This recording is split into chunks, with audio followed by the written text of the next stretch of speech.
खबर हमत के हो जाए तो न्यूज में रिलीज, खबर हमत के हो जाए तो न्यूज में रिलीज। रे करे जब आ जाए दे प्लीज प्लीज, रे करे जब आ जाए दे प्लीज प्लीज। पापा दहे जवा के किन ले लखु सब चीज, पापा दहे जवा के किन ले लखु सब चीज। के करे जवा तो नहीं जो प्लीज प्लीज, रे करे जब आ जाए दे प्लीज प्लीज।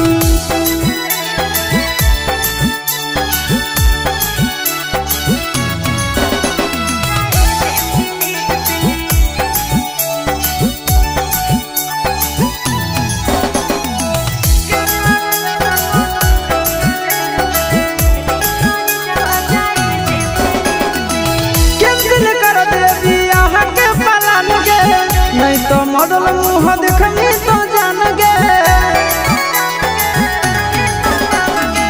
कोई पत्थर दिल धीरज बंधने, चुप रह जानू तुम मत ज्यादा कहने।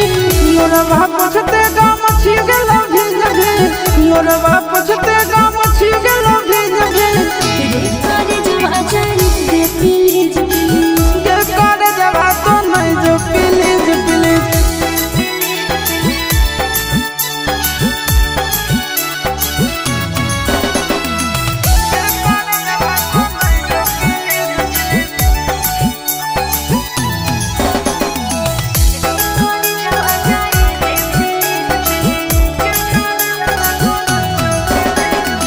पापा के कहीं ना दुल्हा पसंद है, अभी हमरा तो पढ़े के मन है।